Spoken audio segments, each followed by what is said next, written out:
Radio Vénétis. Numéro 1 sur le partage. Bonjour et bienvenue sur Radio Vénétis. Radio Vénétis, c'est un événement radiophonique insolite qui rassemble des acteurs du territoire autour des thématiques du futur du travail. C'est la rencontre de dirigeants, de managers et de RH qui ont à cœur de partager leurs expériences et leurs bonnes pratiques en matière de ressources humaines, de recrutement et de management. C'est un espace de réflexion et d'inspiration que nous vous invitons à découvrir au travers de 6 épisodes extraits de notre première émission enregistrée en live le 28 septembre 2023 au Lab Océan by La Coloc. Si vous ne souhaitez manquer aucun des nouveaux épisodes, abonnez-vous et surtout, bonne écoute!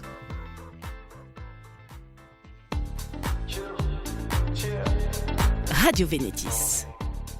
En dépit de la trentaine de livres qu'Hervé a pondus sur l'évolution des organisations, ce n'est ni un sociologue, ni un universitaire, ni un écrivain déconnecté, mais un entrepreneur comme vous, numéro 2 d'un grand groupe agroalimentaire, PDG de 3 grosses PME de conseil et de services dans le monde, créateur avec 2 autres amis et avec ses sous, il y tient, d'une TPE performance. Ces livres ne sont que des réflexions sur ses expériences d'entrepreneur. Merci d'accueillir l'ex-président de la Fédération française des groupements d'employeurs dans les années 2000, professeur d'université et conférencier spécialiste du management, ex-patron de Le Sieur. Rien que ça, Hervé Sarriex.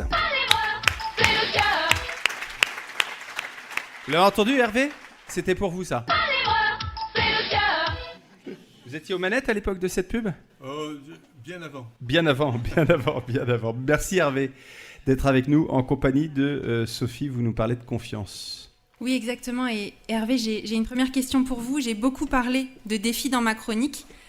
Je veux bien avoir votre regard. Comment est-ce que vous voyez les défis qui nous attendent ? C'est très simple, je ne les vois pas du tout. Mais pas du tout. J'ai toujours été marxiste, mais tendance Groucho. C'était le plus frappé des 3 Marx Brothers, et il avait une phrase en disant, alors qu'il devenait, comme moi, très vieux, il disait, devenu vieillard, et regardant ce qui s'est passé avant et ma vie, je me demande ce qui s'est passé. Et en écoutant tout ce qui s'est dit tout à l'heure, et le ton, et en me revoyant tout au début, sortant juste de Sciences Po et entrant à la Thomson, où je me suis emmerdé pendant 4 ans, avec des gens qui ne me parlaient pas, avec du mépris d'X-Min, X-Pont, c'était horrible. Mais je pensais que c'était naturel. Il fallait recevoir plein de coups. Et ce qui s'est dit depuis tout à l'heure, c'est une révolution. C'est un autre temps. Il s'est passé quelque chose. Mais ce qui est plus passionnant, c'est qu'avec tous les coups qu'on va prendre, il va se passer encore plein de choses. Et je voudrais citer simplement les 5 bascules qu'on va vivre. Une bascule, vous savez, c'est un mot qui vient du Moyen-Âge, qui veut dire, ça vient de battre et cul. On reçoit un coup de pied au cul, et brutalement, on tombe par terre, et ça change complètement nos repères. On ne sait plus où on est, on ne sait plus ce qui va se passer, on ne sait plus ce qu'on va devenir, parce que d'un seul coup, je suis tombé par terre, c'est la faute à Voltaire, le nez dans le ruisseau, c'est la faute à Rousseau. On est par terre. Et là, ces 5 bascules faut nous obliger à continuer tout ce qu'on est en train de faire, mais encore autrement. Encore autrement. Il y a bien sûr, la bascule climatique. C'était très étonnant d'entendre au début du mois de septembre la réunion du MEDEF, qui était animée pour un grand débat par Patrick Pouyanné et qui avait fait venir son ami, le vice-président Jouzel, vice-président du GIEC. Et Jouzel, et donc le vice-président du GIEC dit voilà ce qui va se passer, voilà ce qui va se passer, voilà ce qui va se passer, voilà ce qui va se passer. Et Pouyanné, à la fin, le coupe en lui disant « Oh, c'était très intéressant. Bon, maintenant, revenons au réel. » Et alors, Josel, il a déclenché. Il a dit, il y en a marre. Il y en a marre. Je viens de vous parler du Canada qui flambe, de la Libye qui coule, des pôles qui fondent, de ce qui sort de ces terres noires qui avant étaient glacées et qui sont en train de faire sortir des bestioles tueuses dont on n'a pas idée de ce qu'elles sont capables de faire. Et vous me parlez de vos marchés financiers, de vos marges. Vous comprenez rien, c'est vous qui rêvez. Réveillez-vous. Ça veut dire qu'une large part de notre monde, finalement, ne comprend rien. Rien. Mais rien. Il dit, soyons sérieux, soyons sérieux. Et ce défi, comment on va vivre avec? Alors évidemment, nos gouvernants, qu'ils soient européens, qu'ils soient français, créent de beaux monstres comme la planification écologique, comme le pacte vert, parce que ce sont des intelligences qui se sont constituées et devenues adultes avec avec cette idée, si je fais un plan, ça maîtrise. Si je fais un plan, ça maîtrise. Parce que je suis très intelligent. Mais déjà, plus personne ne l'achète, ce plan. Donc comment va-t-on être capable, les uns et les autres, de vivre nos transitions écologiques dans nos entreprises? À Pleumeur, on sait le faire. À Pleumeur, je le dis d'autant plus que je suis de Pleumeur. Voilà. En toute objectivité. Absolument. Non mais, c'est les meilleurs. Mais c'est ça, c'est la capacité à transformer des grandes idées en des actions modestes, mais qui sont faites. Je crois que les vrais chefs, pour reprendre ce que vous disiez tout à l'heure, les vrais chefs seront ceux qui arrêteront d'avoir des grands discours et proposeront des actes modestes qu'on fait tous ensemble et qui nous rapprochent, malgré tout, d'une vraie transition écologique. Des modestes. Je crois que j'ai au moins une petite explication sur ce qui s'est passé durant ma vie. Je crois que je suis devenu modeste. Alors que vous m'auriez vu il y a 40 ans. J'écrivais des livres et en plus qui avaient du succès. Je me prenais pour mon cube. Maintenant, je ne me prends pas pour ma racine carrée, mais je sais que c'est la modestie qui va être au cœur du changement. Il y a donc ce défi. Et puis, il y en a une autre bascule, où on s'est fait battre le cul, c'est la bascule géopolitique. Vous voyez, en 5 ans, c'est rien. En 5 ans, on est passé d'un monde qui était ce qu'on appelait la mondialisation de l'économie, qui était illustré par les porte-conteneurs qui allaient de pays en pays et assuraient le juste à temps dans une usine ensuite, hein, toutes les économies et tous les pays étant sommés de se spécialiser, le porte-conteneur va aller jusqu'à l'objet qu'on va fabriquer ici ou là ou ailleurs. Hein. Et on avait cette espèce de mondialisation, on avait raison de dire que c'était une mondialisation, ça tournait tout autour du globe, avec les porte-conteneurs qui étaient le symbole de tout cela. Et puis en 5 ans, on est passé dans un monde complètement différent, dans lequel c'est les BRICS, hein, le Brésil, la Russie, l'Inde, la Chine, South Africa, et puis maintenant 5 autres qui viennent de les rejoindre, et qui disent « on vous emmerde ». Mais on est là pour avoir la peau de l'Occident. Et surtout de sa maladie mentale, la démocratie. On aura leur peau. Et je rappelle ce que c'est que la démocratie, c'est la confluence entre le droit romain, la démocratie athénienne, la miséricorde judéo-chrétienne, les Lumières et la déclaration des droits de l'homme et du citoyen. C'est tout ça qu'on a fait. C'est un bijou. Mais c'est totalement contesté par ce groupe, qui vient d'avoir d'ailleurs, ce qui l'a révélé, ce groupe, c'était la guerre en Ukraine. Et d'un seul coup, on est attaqué. On est attaqué. C'est pour ça que je ne sais pas ce qui va se passer. Je ne sais pas vers quoi on va aller. Je n'en ai pas la moindre idée. Mais, et je conclus, enfin, si les 3 autres bascules vous intéressent, j'en parlerai. Nous tentez pas. Hein. mais en même temps, ça me renvoie à la belle phrase de Sylvain Tesson. J'adore Sylvain Tesson. C'est un homme modeste et orgueilleux.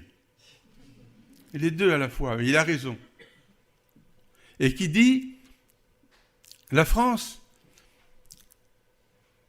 est un paradis, peuplé de gens qui se croient en enfer.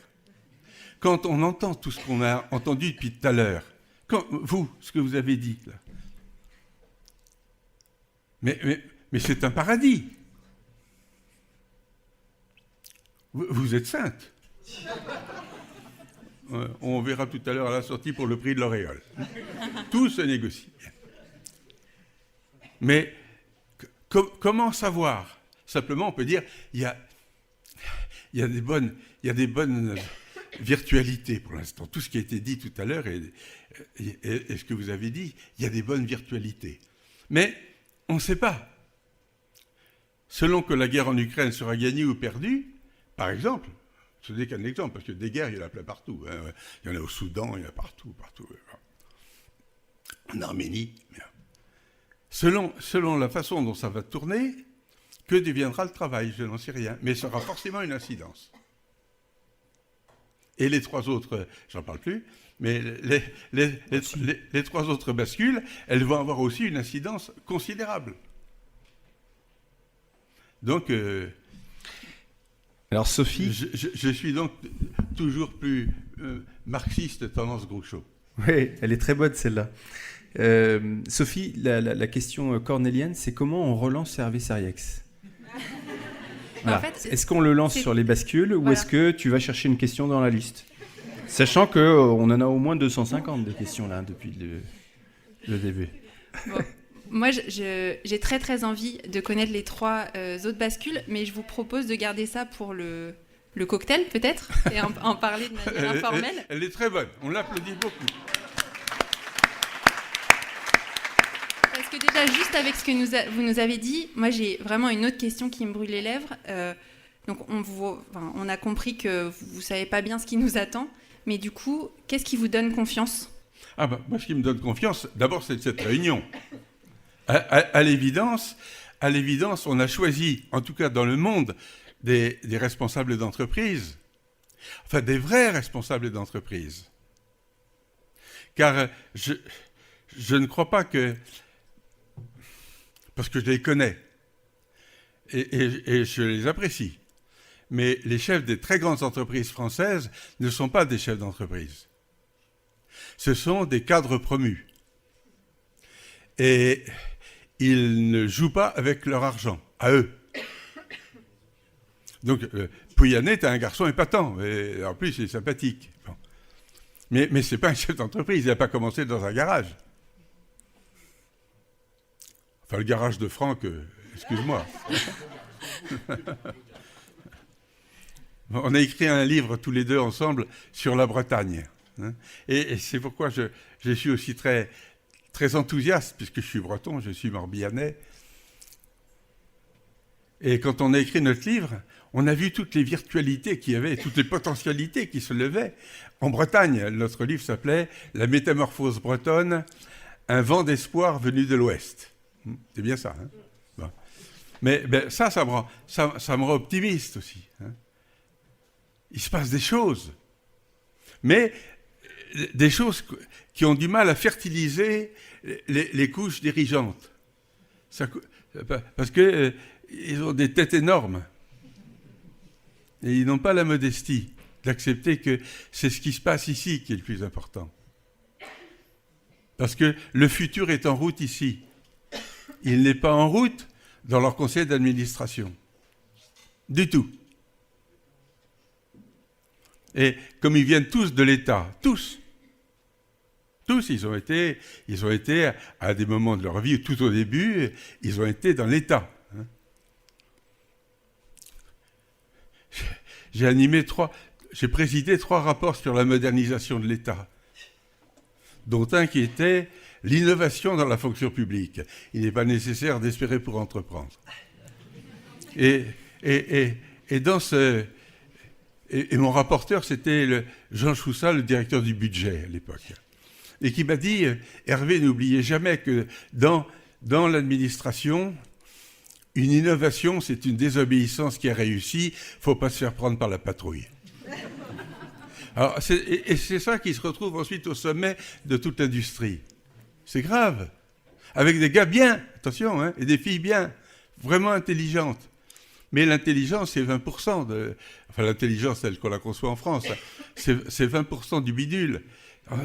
Tout le reste, c'est l'empathie, l'écoute, la capacité de rencontre, le partage, pour reprendre les mots de tout à l'heure. Hein. C'est l'humanité. Et alors là, c'est pas plus modeste comme résultat. Hein. Mais ici, ça vibre.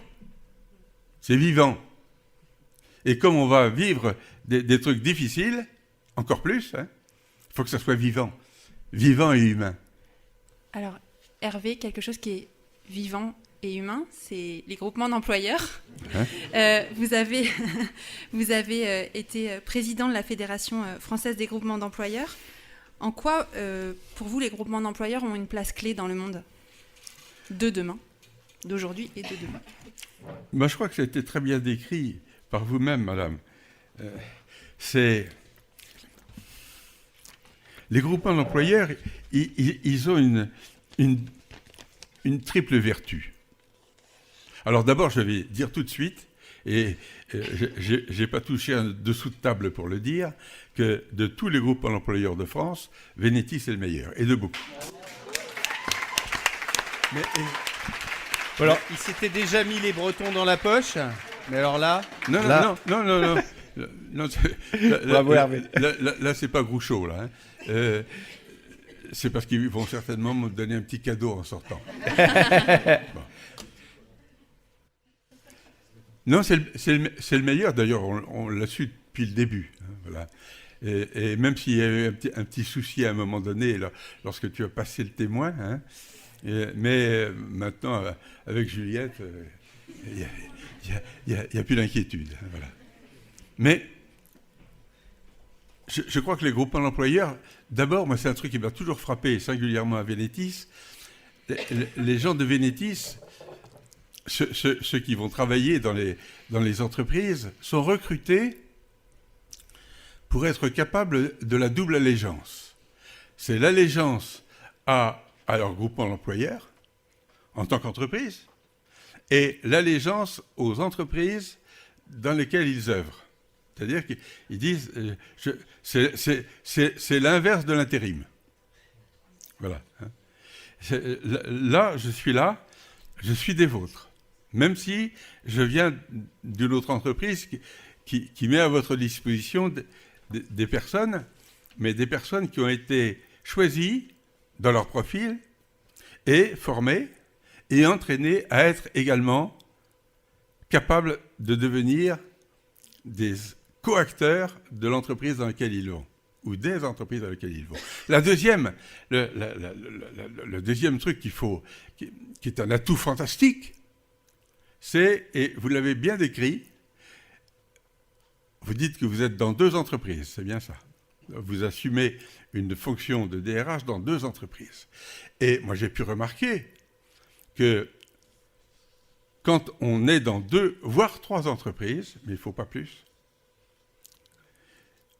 on a un gradient de croissance en compétences. On l'a vu d'ailleurs.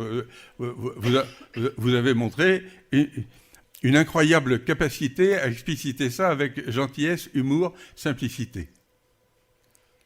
Donc, la double allégeance, c'est formidable. Et c'est rare. C'est pour ça que je disais, c'est l'inverse de l'intérim. Hein. Complètement. Et puis, la troisième raison pour laquelle je pense que c'est essentiel, c'est que les personnes qui viennent, en tout cas de Vénétis, parce que je l'ai vu, mais il y en a encore quelques autres aussi qui sont de ce niveau, mais enfin, pas beaucoup. Ces personnes apportent en même temps la culture de la confiance. La culture de la confiance qui va être... ça, c'est la seule chose sur laquelle je suis prêt à prendre des paris. La confiance va être au cœur, la confiance entre les personnes va être au cœur de la performance de demain. Ça suppose simplicité. C'est pour ça que la remarque que vous faisiez tout à l'heure sur l'évolution des chefs, vous avez raison. Je dirais, l'idée du chef... ein Volk, ein Reich, ein Führer, ça c'est terminé. Le chef, moi j'ai vécu ça des deux côtés, en tant que salarié ou ensuite en tant que chef. Le chef français, on lui dit vous êtes au niveau supérieur. Et il finit par croire qu'il est supérieur en tout. Non. Il n'est pas supérieur en tout. On a reconnu qu'il avait une compétence pour diriger un département, un service, un truc comme ça, mais il finit par croire. C'est marrant quand il y a des fiestas et que, par exemple, il y a une petite partie où on danse, il veut montrer qu'il est un grand danseur. Quand il y a une course ou une marche, il veut montrer que, attention, il est sportif. Non, ferme ta gueule. Voilà. Tu es bon dans ton domaine, certainement. Hein. Mais le chef, le grand chef qui prend toutes les décisions, c'est fini. C'est fini. Confiance. Alors justement, pour conclure notre échange, Hervé, est-ce que, j'aimerais conclure sur la confiance, est-ce que vous pouvez nous inspirer... pour qu'on infuse un peu quelques façons très concrètes d'introduire la confiance dans nos entreprises aujourd'hui. Oui, je rappelle vite ce que c'est que la confiance, hein, parce que ça a une définition. C'est pas une espèce de truc molassou.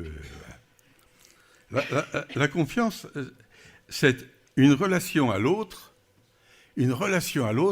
qui m'amène à l'autre étant quelqu'un d'autre, une compagne, un compagnon, mais aussi une équipe ou une entreprise ou un département, une région, un pays. C'est une relation à l'autre qui m'amène à penser que je le connais suffisamment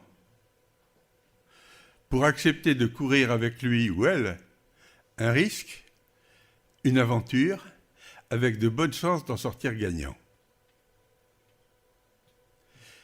Attention, hein, je me suis marié à 22 ans et nous venons de fêter nos 61 ans de mariage professionnel.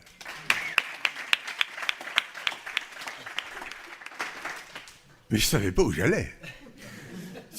Puis surtout qu'à l'époque, on n'avait pas eu une vie maritale avant. Je ne savais pas du tout où j'allais. Mais je revenais de 28 mois en tant que parachutiste en Algérie et j'en avais plein le cul. Et donc, voilà. Ça a été la bascule. Voilà. C'est la bascule. Bien vu, Sophie. C'est la bascule. Alors, je vais terminer simplement en disant, en rappelant au moins, et très très vite avec un petit adjectif pour chacune chacun des efforts qu'en tant que dirigeant, et je dirige encore quelque chose, aujourd'hui, les efforts qu'en tant que chef, entre guillemets, on doit faire pour pouvoir avoir quelque chance de susciter de la confiance dans nos équipes. Le premier, j'appelle ça les 6 E, parce que ça commence à chaque fois par un E. Le premier, c'est étoile, donner de l'étoile. Donner de l'étoile à mon équipe, que ça ne soit pas simplement on veut augmenter la marge de tant %. Tout le monde s'en fout. C'est pas ça qui fait. C'est quoi l'étoile ? C'est ce que nous a dit notre ami tout à l'heure en disant je veux qu'à Pleumeur, il y ait une entreprise qui soit vivante, polyactivité, et qu'elle crée à Pleumeur, dans l'environnement dans lequel nous sommes, plus de vie, plus de valeur ajoutée sociale. Voilà, je veux ça. Bon. Mais vous pouvez être partie prenante de l'aventure, auquel cas je vous recrute, vous ne le voulez pas, je n'ai pas besoin de vous. Voilà. Donnez de l'étoile. Le deuxième E, c'est enthousiasme. Enthousiasme. Un grand consultant breton décédé il y a malheureusement quelques années, Christian Lemoine, disait un chef d'entreprise, c'est quelqu'un qui, tous les matins, reçoit des merdes, des merdes, des merdes. Il arrive en sifflotant, et paf, paf, paf, paf, paf, il en tombe de partout. Et lui, ce qu'on lui demande, on lui demande d'importer de l'angoisse, il prend tout sur lui, et d'exporter du souffle. C'est ça qu'on lui demande. C'est pas commode. Il a tendance à se venger. Ah, du con, c'est de ta faute. Donc, enthousiasme. Donner du souffle. Et c'est fatigant de donner du souffle tout le temps. Mais enfin, c'est pour ça qu'il est payé pour une large part. Le troisième E, c'est écouter, écouter, écouter, écouter. Moi, j'écoute rien, parce que mon père était préfet de la République, un préfet, et il me disait, quand j'avais 8 ans, quand on est représentant dans un département, d'être l'État dans ce département, écouter, c'est le début de la lâcheté. Parce que un préfet, c'est censé savoir. Alors s'il écoute, on dit, tiens, il se renseigne, il n'a pas l'air au courant. Donc, il ne faut pas écouter. Alors maintenant, parce que l'idée était, le chef sait, alors que tout le monde sait maintenant que le chef ne sait pas, ça se saurait. Il pédale dans la semoule comme nous tous, forcément. Donc écoutez. Hein. Emmanuel Lévinas, un grand bonhomme, disait « Je n'écoute quelqu'un que si je constate qu'il me considère comme un égal. » On est loin du compte dans certaines boîtes. Hein. On est loin du compte. Et puis alors, le quatrième E, c'est l'endurance. L'endurance, c'est-à-dire quand on se plante, et ça arrive tout le temps. Le nombre de fois que je me suis planté dans ma vie professionnelle, c'est affreux, quoi. Hein. C'est affreux. Eh bien, quand on se plante, on essaie d'en tirer des leçons. Hein. Yann Moix, le romancier, dit « L'échec n'est pas le contraire de la réussite, c'en est le brouillon. » C'en est le brouillon. Donc, on se relève. Et puis, l'avant-dernier, c'est éthique. Voilà. Que nos collaborateurs, les personnes avec qui on bosse, se disent, ce garçon ou cette fille n'est pas réductible à ses compétences techniques ou financières. C'est quelqu'un qui croit à quelque chose. C'est pas simplement une espèce de lapin Duracell monté sur pile. Donc, qu'il ait une dimension éthique. Et que ça se voit. Sans emmerder le monde. Et puis le dernier, c'est évidemment exemplarité. Hein. L'exemplarité, on a le devoir d'être exemplaire. C'est pas commode. Hein. C'était Sartre qui disait la confiance se remplit par gouttes et se vide par litres. Donc tout ça, c'est des trucs qu'on a à faire. On essaie de le faire, hein, avec des hauts, des bas. Hein. Mais en même temps, la bataille est belle parce qu'on a le sentiment que soi-même, même si on est devenu vieux, on grandit, on continue à grandir. J'espère que je saurai apprendre à pousser le dernier soupir, si possible, avec le sourire. Je vous remercie. Merci beaucoup Hervé. Hervé Seriex. Les 6 E d'Hervé, étoile, enthousiasme, écouter, endurance, dans le sens accepter ses erreurs, l'éthique et l'exemplarité. Merci beaucoup. Radio Vénétis. Numéro 1 sur le partage. Ça y est, cet épisode est fini, mais patience, d'autres arriveront bien vite. Si cela vous a plu, Abonnez-vous à notre chaîne YouTube pour être averti de la sortie des prochains épisodes. Si vous êtes en quête de toujours plus d'inspiration RH, rendez-vous en description pour vous inscrire à notre newsletter mensuelle Bonjour Partage. À très bientôt chez Venetis.